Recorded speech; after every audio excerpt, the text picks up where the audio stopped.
ये फेल हो गया, सारे इंजन फेल हो गए, डबल ट्रिपल चोपल सब फेल हो गए। इनकी गाड़ी पंचर खड़ी है, थोड़े दिन बाद इनकी गाड़ी में आग लगेगी, धुएं निकलेंगे और उस धुएं से हिंदुस्तान जलेगा। अगर इन लोगों को गद्दी से नहीं उठाया गया तो वो दिन दूर नहीं है कि तुम माइक उठाने लायक नहीं रहोगे, अपनी रिपोर्ट खुद ही कर रहे होगे, मुझे मार दिया, मेरा सर फाड़ दिया, मैं कहाँ जाऊँ। ये देश के हालात होने वाले हैं। तो अभी दावा करते कि हमारे देश के अंदर आज हमारे देश के अंदर आरक्षण सबसे बड़ी जड़ है देश में आतंक मचवाने की। आरक्षण सिर्फ और सिर्फ जातीय आधार को खत्म करके, आप याद रखो मेरी बात सुनो, सिर्फ जरूरत के आधार पे होना चाहिए। जो आदमी जरूरतमंद है, चाहे वो किसी भी धर्म किसी भी जाति का हो, आप समझो एक पाकिस्तान से आई औरत को सेलिब्रिटी बना दिया, जो अपने खत्म की नहीं हुई वो इसकी होगी, आप समझो। और सचिन मीना से भी मेरा सवाल है कि अगर तेरे को मुसलमान इतने प्यारे हैं तो और जिन अनभक्तों को लग रहा है भाभी आई है तो इस्लाम कबूलो और मुसलमानों के दरवाजे पे छोखटे मारो, जाके सर मारो उनके बापों के आगे कि ससुर जी आपकी बेटी चाहिए, कबूलो इस्लाम और जाके मुसलमानियां ले अपने घरों में। कौन रोक रहा है? मुसलमानियों में स्वाद दिखता है,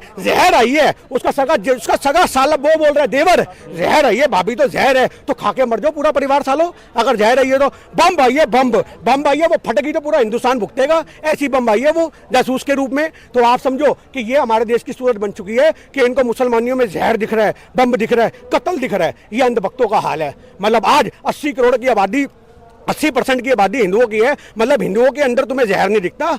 आप समझो इतनी बड़ी बड़ी हीरोइनें हैं, क्या वो सारी बम नहीं है, जहर नहीं है? तुम्हें उन्हें कुछ नहीं दिखता? तुम्हें आज सीमा हैदर में जहर है, 4 बच्चों की अम्मा में तुम्हें जहर नजर आ रहा है। तो आज ये हमारे देश के अंदर मुद्दा है कि मीडिया, जो हमारे देश की मीडिया है वो बिल्कुल मर चुकी है, उनकी आत्मा मर चुकी है। अपने धर्म के परिवर्तन करा करके ये 2024 की तैयारी कर रहे हैं। उसने अगर हिंदू वो जय श्री राम बोल देगी तो वो हिंदू हो गई। तो ये हमारे देश का एक गंदा माहौल बन चुका है कि सीमा हैदर को जान के इतना उठाया जा रहा है कि मणिपुर को दबाया जाए।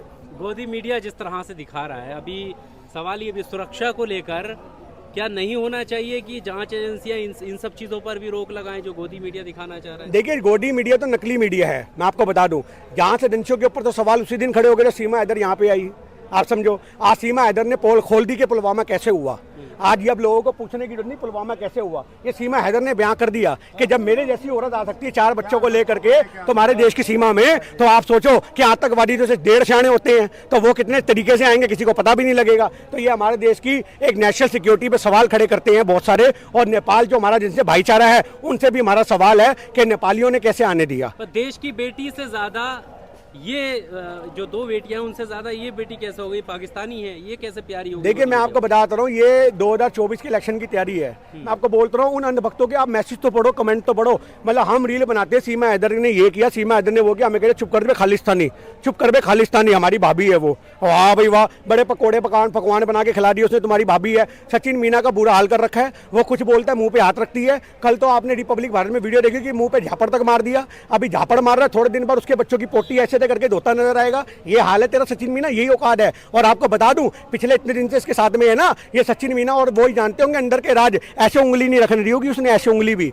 उसे नौकर बना के रखेगी। उसको जो हिंदुस्तान की सीमा में घुसना था उसको पता था कोई फुद्दू सा आदमी ढूंढूं, और ये सचिन मीना फुद्दू मिला, इसका सहारा लेके वो यहाँ पे आ गई। अगर अब थोड़े दिन में सरकार रहमो करम में उसको नागरिकता देगी तो इसके भी लात पड़ेगी, उसके बाद वो दोबारा पबजी बोलेगी, खेलेगी, कहेगी मुझे अमेरिका भी पसंद है। ये हाल होने वाला है हमारे देश का। अच्छा, मणिपुर के मुद्दे पे वापस आते हैं। वहाँ पर राहुल गांधी जी को मतलब वहाँ पे जाने की परमिशन नहीं मिली, ना ही स्वाति मालीवाल को मिली। आप इसे किस तरह से देखते हैं? देखिए आज राहुल गांधी एक नेशनल लीडर है, आज सही माने में इंटरनेशनल लेवल पे उनकी खबरें जाती हैं कि अगर राहुल गांधी वहां पे जाते तो इनको पता है कि बहुत सारे तरीकों से वो चीज हाईलाइट होती, पर वो गए क्योंकि वो जन नेता हैं। स्वाति मालीवाल का आपने बोला आज महिला से जुड़ी हुई वो एक संगठन चलाती हैं, तो आज सही मायने में ये काम तो सरकार को होना चाहिए कि आज तुम्हारे राज्यों में तुम्हारी सरकार उनके मुख्यमंत्री क्या बोलते हैं ऐसी तो और भी घटनाएं हैं, इसके लिए क्या रोना? आप समझो मतलब जो प्रधानमंत्री मुख्यमंत्री बेटियों के नंगे होने पर कह रहे हैं ऐसी तो बहुत सी घटनाएं और भी होती रहती हैं, तो डूब के मर जाना चाहिए। आप ये बात को याद रखो, इनसे इस्तीफे लो, जबरदस्ती इस्तीफे लो इनके घर के बाहर। मैं तो कहता हूँ जो लोग वहाँ पे, आपको पता है आग क्यों लगी है? क्योंकि वहाँ पे 2 जातियाँ हैं, एक कुकी जाति है और एक मेतई जाति है। तो मेतई जाति वालों को अब दिया जा रहा है एसटी कोटे में रखा जा रहा है, जो कि कुकी जाति वाले बर्दाश्त नहीं करते। उनका संगठन मजबूत है, वो अपने आप को क्रिश्चियन मानते हैं और ये हिंदू मानते हैं। तो ये एसटी से जान के पाला फेंकवाया गया इनके बीच में कि इनको हम एसटी कैटेगरी में रखेंगे, ये वो कुकी जाति विरोध करेंगे, आग लगेगी, देश में हाहाकार मचेगी और हमारी राजनीति चमकेगी। अरे 2002 से लेकर के यही तो देखते आ रहे हैं, जब प्रधानमंत्री बैठते हैं गद्दी पे, 2002 में मुख्यमंत्री बन के गुजरात बैठे तो वहां दंगे हुए। आज हिंदुस्तान की गद्दी में बैठे हैं तो आपके सामने पूरी नंगा अवस्था है। तो आज सही मायने में ये प्रधानमंत्री फेल है। ये मुख्यमंत्री रहते हुए अपने राज्य को नहीं बचा सके, प्रधानमंत्री होते हुए देश नहीं बचा सकते। ऐसे लोग जब तक हमारे देश में प्रधानमंत्री रहेंगे और अंधभक्त इनको सपोर्ट करेंगे, आप देखो मतलब आज राहुल गांधी ने देश के मुद्दे उठाए तो उनकी सदस्यता रद्द कर दी, जिसको लेकर आज हम मौन व्रत कर रहे हैं। यही तो मुद्दा है कि जो आवाज उठाएगा उसको टारगेट करो। जो आदमी बड़ा बन जाएगा देश में जनता के बीच में, उसकी छवि को नीचे रखो। आज आलू से सोने का बयान भी निकल के आने लग गया ना कि ये मोदी का था, मोदी का था। तो यही सबसे बड़ी हकीकत है। आप समझो, रोस्ट करने वाले लोग, कहा जा रहा है कि इसकी जड़ में मणिपुर में जो हिंसा हो रही है इसकी जड़ में आरक्षण है और आरक्षण को खत्म करने का वक्त है। देखिए मैं एक ही बात मानता हूं, आरक्षण जातीय आधार पे होना ही नहीं चाहिए। आप समझो, आरक्षण सिर्फ और सिर्फ आर्थिक आधार पे होना चाहिए, क्योंकि जातीय आधार पे आरक्षण का कोई मतलब नहीं बनता। मैं अपना इंडिविजुअल ये मत दे रहा हूं, क्योंकि आज आप समझो कितने आज आदिवासी समाज के, कितने आज जो हैं छोटी समाज के जाति के जो लोग हैं आज बड़े बड़े अफसर बन के बैठे हैं। एक जमाने में उनके लिए चेंज किया गया था, पर आज के टाइम में जो लोग गाँव देहात में रह चुके पिछड़े हुए उनको आरक्षण दो। आज आरक्षण जो है वो सही मायने में लिमिटेड होना चाहिए, लोगों को छांट के होना चाहिए कौन इसके लिए डिजर्व करता है कौन नहीं करता। मतलब हम जनरल कैटेगरी के हैं, हमारे 70% आएंगे तो हम कॉलेज नहीं जा सकते।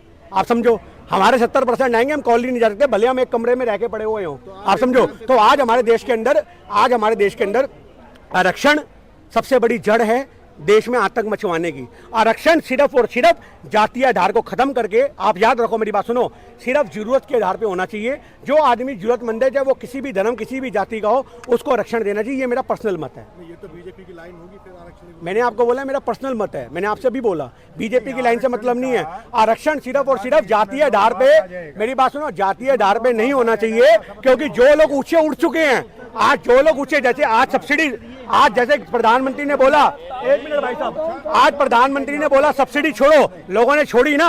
आज प्रधानमंत्री ने बोला सब्सिडी छोड़ो, जो सक्षम हो, लोगों ने छोड़ी ना। तो आज एक ऐसी अपील होनी चाहिए, जो लोग सक्षम हैं वो आरक्षण छोड़ो।